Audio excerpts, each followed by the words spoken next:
जस्ता जस्ता विषयहरूमा हामीले छलफल गऱ्यौँ। हामी नयाँ राजनीतिक दलका हिसाबमा चाहे ती हाम्रा पक्षबाट आएका हुन् या अन्य राजनीतिक दलबाट आएका विषयहरू हुन्, हामी काहीँ न काहीँ लज्जित भएका छौँ। यो सदन भैँसी राँगाको विषयमा गफ गरेर यदि 5 वर्ष बिताउने हो भने हामीले गोबर बाहेक केही पनि प्राप्त गर्न सक्दैनौँ। हामी आत्मआलोचना गर्न चाहन्छौँ। अनलाइन खबरले भर्खरै छापेको छ, त्यो भएको हुनाले यो विषयवस्तु सामान्य होइन। म फेरि पनि भन्छु, भोलिको सदन तब मात्र चल्छ जब छानबिन समिति गठन हुन्छ मात्रै, किनभने यो सामान्य विषयवस्तु होइन। यो सदन कुनै एउटा हेडलाइनमा उचालिने ठाउँ होइन। त्यसको वास्तविकता जाँच गर्नुपर्छ, त्यसलाई परख्नुपर्छ, अनि त्यसपछि आवश्यक भए मात्र सदन घेरिनुपर्छ, सदनमा हो हल्ला गर्नुपर्छ। यो मैले आफैलाई बढी प्राथमिकता दिएर भनेको, मैले कुनै दललाई भनेको होइन। हाम्रो दल पनि यसमा सहभागी छ। त्यसकारणले हामी केही नयाँ गरौँ भनेर आएका दलहरू हामी पुरानै शैलीमा गयौँ र हामी पनि त्यही रोगमा लाग्यौँ भने मैले अघि भने जस्तै हामीले प्राप्त गर्ने भनेको यी गाई र भैँसीका अथवा भैँसी र राँगोका कुराकानी गऱ्यौँ भने अन्त्यमा हामीले प्राप्त गर्ने भनेको त्यो गोबर बाहेक केही पनि होइन। मैले सम्मानित सदनलाई यो कुरा जानकारी गराउनै पर्नेछ। बजेट भनेको कस्तो हुनुपर्छ? बजेट भनेको यो कुनै दन्ते कथा होइन, यो कतै गएर कथा पढे जस्तो, कसैले त्यो हाम्रो पश्चिमतिर भन्छ साहित्य भने जस्तो होइन। यसले जनताका दैनिक जीवनसँग जोड्न सक्नुपर्छ। मैले राम्रो कुरालाई पनि गलत भन्नुपर्छ भन्ने म मानसिकताको मान्छे पनि होइन, भन्दा पनि भन्दिनँ, तर भएको कुरा भन्छु। अर्थतन्त्रलाई गतिशील बनाई फ्राकिलो दिगो र समावेशी आर्थिक वृद्धि हासिल गर्ने भनेर लेख्नु भएको छ। सुन्दाखेरि कति मजा आउँछ। तर जुम्ला, रारा, कर्णालीमा अहिले पनि अर्थमन्त्रीजी हो 34 अर्ब रुपैयाँ, जडीबुटीमा 6 अर्ब रुपैयाँको स्याउ आयात गर्छौँ। तपाईँले बाटो पिच मात्र राराका लागि अहिले हालिदिएको भए 34 अर्ब त्यो, 6 अर्ब त्यो, दुईटा 40 अर्ब रुपैयाँ यो राज्यलाई फाइदा हुन्छ। तपाईँले 2 अर्ब मात्र खर्च गरिदिए पुग्छ। यतातिर नीति बनाउनु पर्दैन? यो नीति बनाउनुहोस्। र अर्को यो बजेटका प्राथमिकतामा भन्नुभएछ, यसमा अर्को कुरा लगानी मैत्री वातावरण निर्माण गरी निजी क्षेत्रको मनोबल उच्च पार्ने भन्नुभएको छ। सुन्दाखेरि कति मजा आउँछ। तर एउटा डाटा हेरिदिनुहोस्, अहिले अघिल्लो वर्ष लगानीको कुल ग्राहस्थ उत्पादनको 37.4% बजेट तपाईँको लगानीको थियो भने अहिले 32.6% तपाईँको लगानी हुन्छ भने अनुमानित छ। अनि यो नारा लेख्ने अनि यहाँ कार्यान्वयन नगर्ने, यसले चाहिँ तपाईँको सिर्फ सुवा रटाई बजेट हुन्छ, सिर्फ दन्ते कथा पढाइ हुन्छ। त्यो भए हुनाले यसलाई अध्ययन गरेर मैले भन्नु पर्दैन, धेरै पढे लेखेका हुनुहुन्छ। मैले त अस्ति पनि भनिसकेँ, अमेरिका र युरोप पढेका, नेपालको न भूभाग पढेका न जीवन पढेका।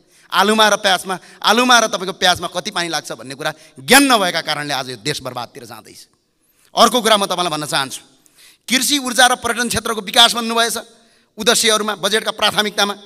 कृषिमा 3.36%, पर्यटनमा 0.68% बजेट छ। अनि यसरी कसरी अगाडि बढ्न सक्छ? गुणस्तरीय भौतिक पूर्वाधार भन्नुभएछ। वाह, सुन्दा त कति आनन्द लाग्छ। तर अर्थमन्त्रीज्यू 2 खर्ब 11 अर्ब रुपैयाँ अहिले पनि राज्यको नेपाल सरकारको फिक्स डिपोजिटमा राखेर सरकारले ब्याज खाइरहेछ। आज पनि तपाईँको व्यवसायीले तपाईँको आफ्नो भुक्तानी पाएका छैनन् र आज धरधरी रोइरहेछन्। सचिवलाई र उपसचिवलाई र डीलाई घुस खुवाइरहेका छन् आफ्नो तपाईँको बिल पास गर्नका लागि। यो 2 खर्ब 11 अर्ब फिक्स डिपोजिटबाट आजै तान्नुहोस्, भोलि तानेर रिलिज गर्नुहोस्, आफै विकास हुन्छ। यसलाई विकास गर्न अरू केही गर्नु पर्दैन भन्ने मलाई लाग्छ। र अर्को वित्तीय क्षेत्रको सुधार भन्नुभएछ। वित्तीय क्षेत्रको सुधार हेर्दाखेरि कति राम्रो, तर हेर्नुहोस् त सहकारीले ठगेर मान्छे आन्दोलन गर्न काठमाडौँ आइरहेछ भने यो कानुन कसरी ल्याउनुहुन्छ? यो छिटो ल्याउनुहोस्। यसलाई पारित गरेर आज मकै पोल्दै गरेका, बाटोमा तरकारी बेच्दै गरेका मान्छेले 50-50 रुपियाँ जम्मा गरेर राखेको सहकारीहरूका केही सुकुला मुकुला गुन्डाहरूले तपाईँको उनीहरूको सम्पत्ति लगेर तपाईँको फरार भएका छन्। राज्यका ठुल्ठुला वहदाका तपाईँको राजनीतिक दलसँग साँठगाँठ गरेर आज उनीहरूले आँसु र रगतको आँसु बगाउन बाध्य पारेका छन्। यो नीति ल्याउनुहोस्। यसपछि बल्ल यो बजेट तपाईँको साँच्चैको सान्दर्भिक बजेट हुन्छ। यो लेखेर हुँदैन। अर्को कुरा भन्नुभएछ डिजिटल र हरित अर्थतन्त्रको प्रवर्धन। आहा, सुन्दा कति राम्रो र आनन्द लाग्छ। डिजिटल भन्नुहुन्छ, अहिले मात्रै मैले पाएको रिपोर्ट हेर्नुहोस् त माननीय अर्थमन्त्रीज्यू, 71 खर्ब 38 अर्ब 17 करोडको ट्रान्जेक्सन छ। हाम्रो कर अहिले तपाईँको 38.5% कर अहिले तपाईँको के छ भने एभरेज कर हो। 298% हामीले कर तिर्छौँ। यदि तपाईँको 38% मात्र कर तिर्ने भने 21 खर्ब रुपियाँ आउँछ। विदेशीसँग 1 रुपियाँ पैसा पनि तिर्नु पर्दैन। सबै डिजिटल प्रणालीमा लागू गर्नुहोस्। यो लेखेर हुँदैन भन्ने कुरा मलाई लाग्छ। यसलाई सुधारौँ। र अर्को एउटा कुरा म अर्थमन्त्रीज्यूलाई भन्न चाहन्छु, यो चाहिँ नीति तथा कार्यक्रममा म यहाँ यो पृष्ठ नम्बर पनि बताइदिउँला। पृष्ठ नम्बर 49 को 127 नम्बर बुदामा के लेख्नु भएको छ भने जति पनि तपाईँको यो अस्थायी कर्मचारीहरू छन् यिनीहरूलाई सामुदायिक विद्यालयमा कार्यरत कर्मचारीको सेवा सुविधा लगायत विषयमा सम्बोधन गरिनेछ भनेर राष्ट्रपतिज्यूले ढक्क लागेर यहाँ तमझम गरेर यहाँ पढ्नुभयो। हामीले तल बसेर ढ्याप ढ्याप हान्यौँ। तर यो बजेटमा कहीँ कतै पनि समेटिएन। त्यही भएर आज 35,068 जना मान्छे आज आन्दोलनमा छन्। कि त यसमा नलेख्नु कि त यसमा लेख्नु, किनभने एउटामा लेखेर यो तपाईँको चर्चा कमाउनलाई तपाईँको बजेट अगाडि बढाएर हुँदैन भन्ने मलाई लाग्छ। र सम्माननीय अर्थमन्त्रीज्यू, र आर्थिक वर्षमा अहिले कति भयो? 17 खर्ब 51 अर्ब 31 करोडको बजेट आयो। यसमध्ये वित्तीय र तपाईँको चालु गरेर 14 खर्ब 49 अर्ब 23 करोड रुपियाँ तपाईँको हाम्रो खर्च हुँदैछ। यानि कि 100 रुपियाँमा तपाईँको जम्मा 17 रुपियाँ 25 पैसा मात्र तपाईँको विकासका लागि खर्च हुन्छ। बाँकी रहेको 82 रुपियाँ 75 पैसा तपाईँको तलब भत्तामा खर्च हुन्छ। अनि यो व्यवस्था पालेर मुलुक अगाडि बढ्छ। यो व्यवस्था पालेर मुलुक अगाडि बढ्छ भने हामीलाई यो व्यवस्था पाल्ने, कर कसरी उठाउने, विदेशीबाट ऋण कसरी नल्याउने भन्ने कुरा प्रश्न देखाउनुहोस्। यसरी अगाडि बढाउने हो भने हाम्रो झन्डै 2 खर्ब 12 अर्ब 75 करोड रुपियाँ तपाईँको करबाट तिरेर पनि हामीले तपाईँको कर्मचारी र तपाईँको वित्तीय खर्चको ऋण तिर्न सक्दैनौँ। अनि विकास कहाँबाट गर्ने? 14 खर्ब खर्च गर्ने अनि तपाईँको 12 खर्ब कर उठाउने लक्ष्य लिने, बाँकी 2 खर्ब कहाँबाट ल्याउने? अनि विदेशीबाट ल्याउँदै अनि भयभरका कर्मचारी र जनप्रतिनिधि पाल्दै मुलुक अगाडि बढ्छ। संसारको कहीँ पनि बढ्दैन। सम्माननीय अर्थमन्त्रीज्यू, तपाईँ पढे लेखेको मान्छे हुनुहुन्छ, विद्वान हुनुहुन्छ, तर कर्मचारीले बनाएको बजेटमा सिग्नेचर नगरिदिनु होला अर्थमन्त्रीज्यू। किनभने यो मुलुक आज धराशयी अवस्थामा गएको छ। हामी आशा गर्छौँ, तपाईँप्रति भरोसा गर्छौँ, तपाईँले बजेटलाई केही डिजास्टर चेन्ज गर्नुहुन्छ भन्ने लाग्छ। तर कर्मचारीले बजेट बनाउने अनि त्यही ल्याएर हुबहु पढ्ने विकासले आज हामी अवस्था गाह्रोमा छ। र अर्को कुरा म तपाईँलाई भन्न चाहन्छु, 61 सालमा हाम्रो सार्वजनिक ऋण हामीले कति थियो? एकछिन पढिदिनुहोस् त। 61 सालमा 2061 सालमा हाम्रो सार्वजनिक ऋण त्यो वर्ष 18 अर्ब 21 करोड रुपियाँ छ वैदेशिक रौ गरेर। तर अहिले हाम्रो सार्वजनिक ऋण कति छ? 21 खर्ब 34 अर्ब 32 करोड पुग्यो। अझै 2 खर्ब ल्यायौँ भने त अब तपाईँको झन्डै 24 खर्ब पुग्न जान्छ। 23-24 खर्ब भने त्यो ऋण कसरी तिर्ने? भोलि हामीले कहाँबाट तिर्ने? कुन आधारमा तिर्ने? देश श्रीलङ्का हुँदैन। र यसले गर्दाखेरि हेर्नुहोस् त, अब ऋण ल्यायो भने 2टा कुरामा खर्च हुन्छ। रोजगारीमा खर्च भएर इन्फ्रास्ट्रक्चर बन्यो कि भन्ने हुन्छ। तर हेर्नुहोस् त, 2065-66 सालमा 2,19,965 जना विदेश गए। तर अहिले 6,30,097 जना विदेश गए। न त रोजगारी सिर्जना भएको छ, न त विदेशबाट र अन्य दाताबाट ऋण रोकिएको छ। ऋण आएको आइछ, बेरोजगारी भएको भएछ। त्यो पैसा कहाँ गयो? त्यो पैसा भ्रष्टाचार भयो। छानबिन गरौँ। पञ्चायत कालदेखि अहिलेसम्मका सबैको छानबिन गर्ने आयोग बनाऊ। यहीँबाट छानबिन गरौँ। खरबौँ रुपियाँ यहीँबाट उठाउन सकिन्छ। आज 9 खर्ब रुपियाँ तपाईँको बेरुजो छ। ल निर्णय लिनुहोस् अर्थमन्त्रीज्यू, हामी तपाईँको साथमा छौँ। त्यो 9 खर्ब रुपियाँ हरेक वर्ष 2 देखि 3 खर्ब रुपियाँ तपाईँको बेरुजो बढेको बढेछ। बेरुजो भनेको एक प्रकारको भ्रष्टाचार हो।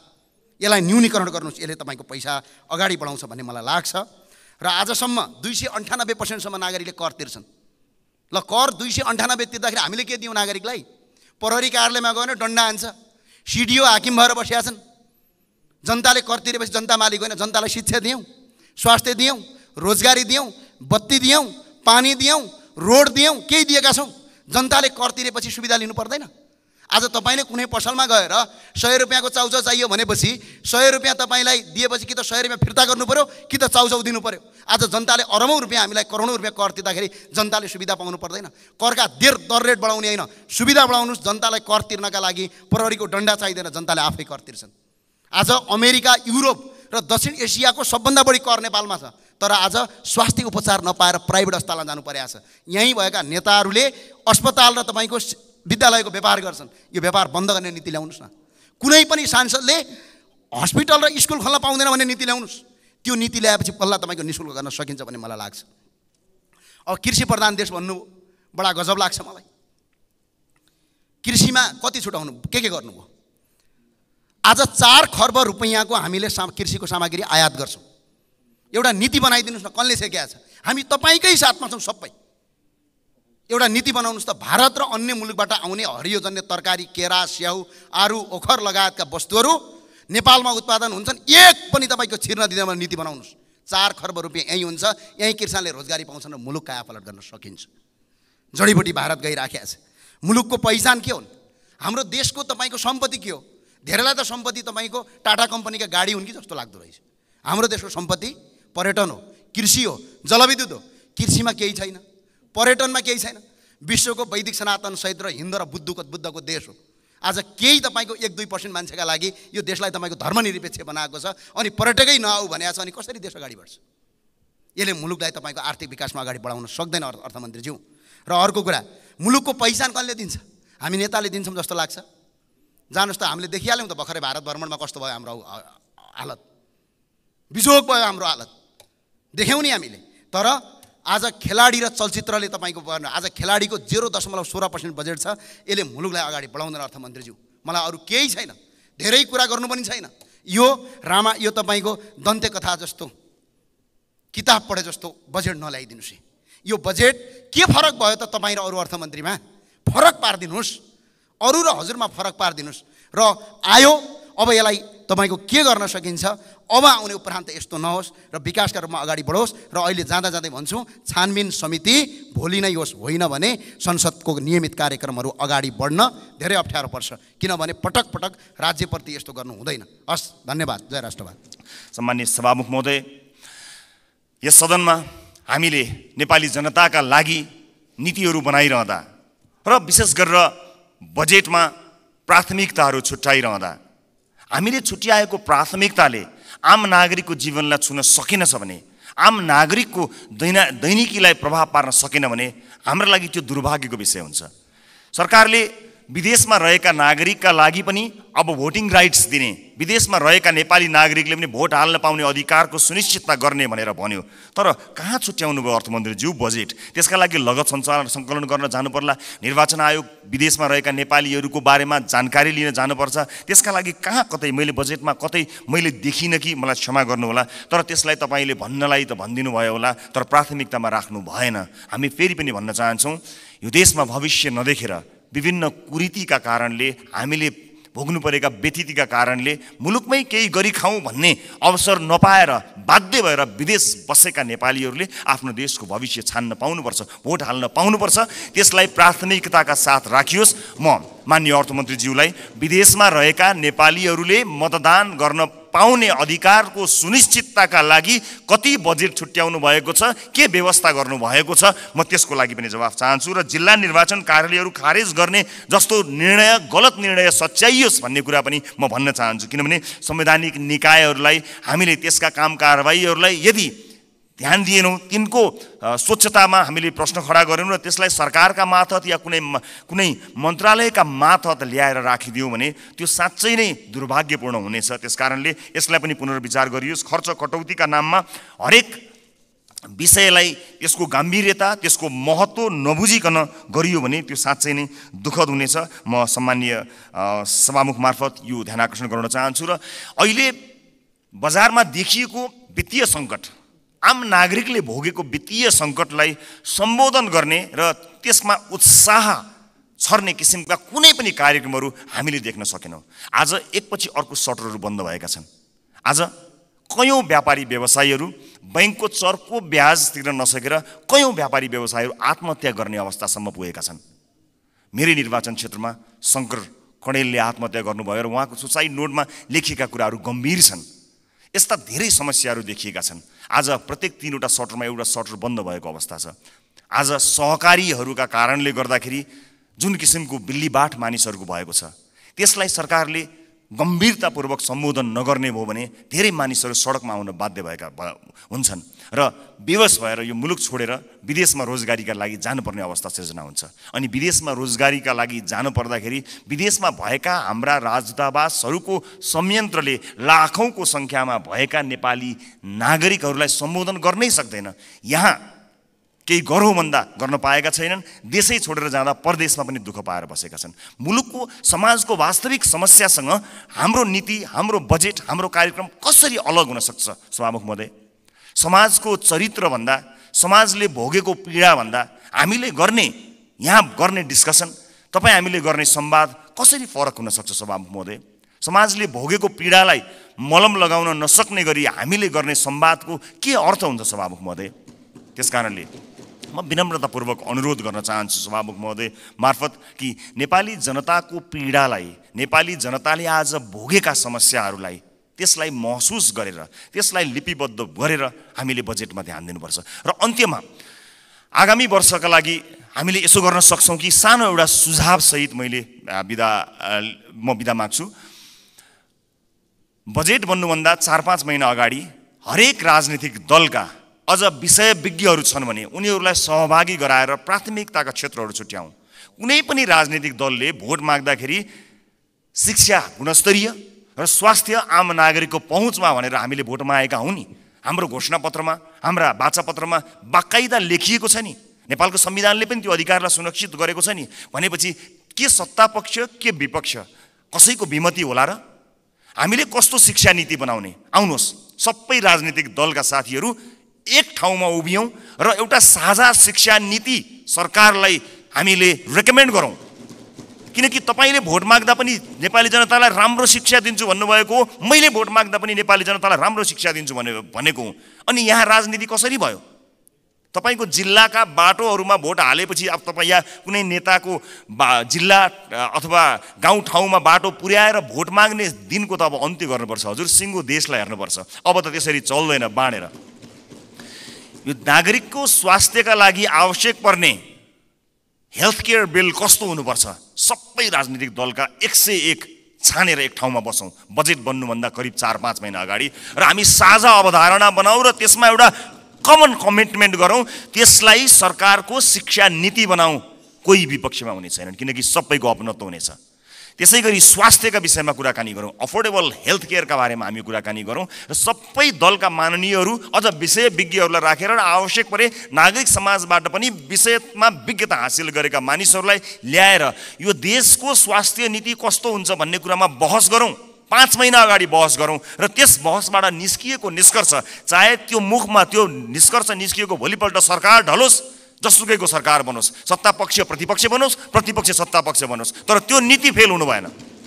यदि नेपाली जनतालाई हामीले हृदयमा राखेका हौँ, साँच्चै नै यो देशको मुहार फेर्नका लागि यहाँ आएका हौँ भने यो काम गरौँ। होइन आफ्नो र आफ्नाका मुहार फेर्न आएको हो भने यसै गरी चलाउँ, 5 वर्ष बिताउँ, तर हामी चाहिँ अनुहार देखाउन लायकका हुने छैनौँ।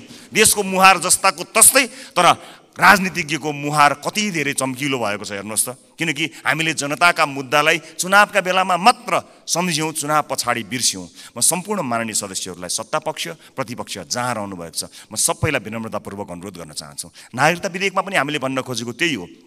ओनरसिप यहाँ छलफल हुन पाएको भए सम्भवतः त्यसमा भएका बुँदाहरूमा अथवा छुटेका विषयहरूमा छलफल गर्न सकिन्थ्यो। यहाँ भएका कुनै पनि दलका मान्य सदस्यहरूले नेपाली नागरिकले नागरिकताबाट वञ्चित हुनु परोस् भन्ने कुरामा मत हाल्नै सक्नुहुन्न। कसले सक्नुहुन्छ र? विमति कसैको पनि हुने छैनन्। तर सबैले अपनत्व महसुस गरी सही ढङ्ग र सही बाटोमा आएको भए अहिले सम्भवतः सम्मानित अदालतमा गएर त्यो अड्किने थिएन। अनि त्यसको दोष केही दलहरूले लिनु परेको छ, वास्तवमा होइन।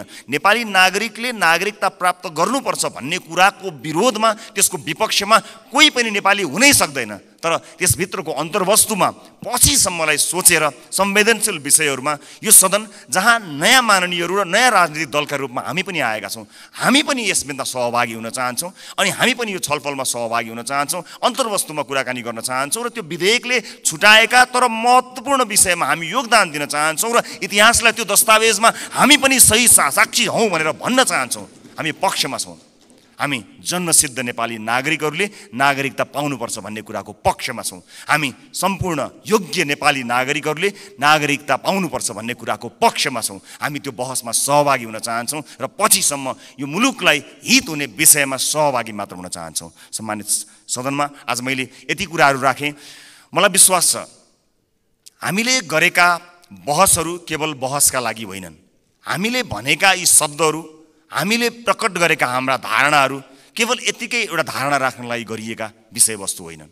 विशेष गरेर यसपटकको संसदका सबै जस्तो सेसनहरूमा, सबै जस्तो विषयहरूमा आम नागरिकको चासो तुलनात्मक रूपमा अघिल्ला वर्षहरूको भन्दा बढी भएको एउटा डाटाले बताएको छ। अर्थात् नेपाली नागरिकहरू तुलनात्मक रूपमा नेपालको संसदमा भइरहेको बहसलाई अत्यन्त गम्भीरताका साथ हेरिरहेका रहेछन्। एउटा अध्ययनले त्यो बताएको छ।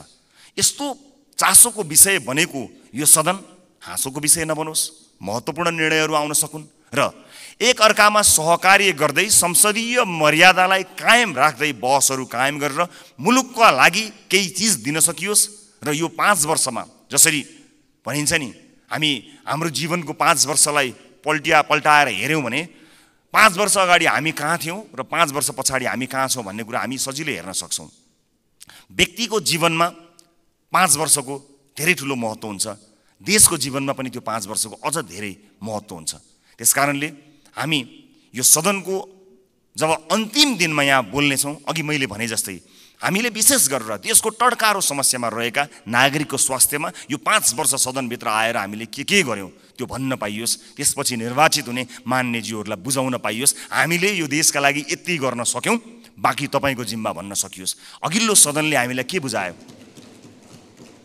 आज अघिल्लो सदनले बुझाएका कयौँ भ्रष्टाचारका काण्डहरू काँधमा बोकेर हामी हिँड्नु परेको छ।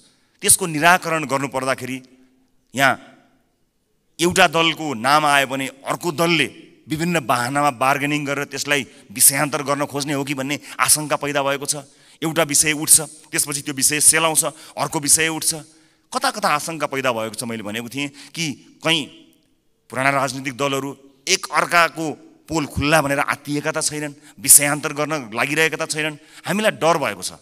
नेपाली जनताले नयाँ म्यान्डेट दिएर पठाएको राजनीतिक दलका रूपमा हामी पुराना माननीयज्यूहरूबाट सिक्न चाहन्छौँ, बुझ्न चाहन्छौँ। तपाईँको राजनीतिक लडाइँ र तपाईँको राजनीतिक इतिहासको मानमर्दन गर्ने हाम्रो ध्येय कहीँ पनि छैन। कुन सङ्घर्षले तपाईँले आज यो दिन ल्याउनु भएको छ?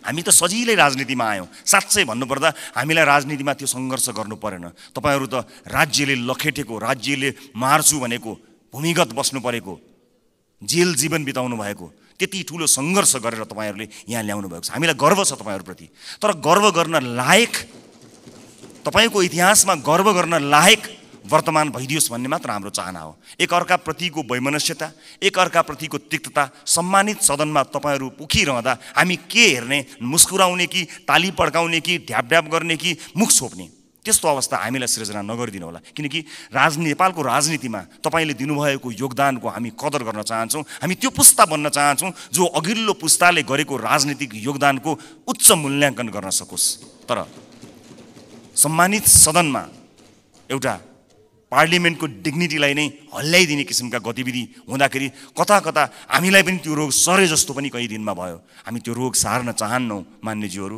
हामी त्यो रोग सार्न नै चाहन्नौँ। हामी तपाईँलाई त्यही सम्मानित स्थानमा राख्न चाहन्छौँ जुन सम्मानको तपाईँहरू लायक हुनुहुन्छ। हामी नयाँ पुस्ताका राजनीतिज्ञहरूलाई तपाईँहरूले एउटा यस्तो संस्कारको विकास गरिदिनुहोस्, एउटा यस्तो संस्कार दिनुहोस् ताकि हामी भोलि पनि गर्व गर्न सकौँ कि हामीले यो तपाईँबाट सिकेका हौँ। हामीले नेपाली कङ्ग्रेसबाट सिक्यौँ, हामीले नेकपा एमालेबाट सिक्यौँ, हामीले नेकपा माओवादीबाट सिक्यौँ भनेर हामीले भन्न सकौँ, मधेसवादी दलहरूबाट सिक्यौँ, जसपाबाट सिक्यौँ भन्न सकौँ, हामीले नेताहरूको नाम लिएर भन्न सकौँ यी नेताहरूबाट हामीले सिकेको हो नि भन्न सकौँ।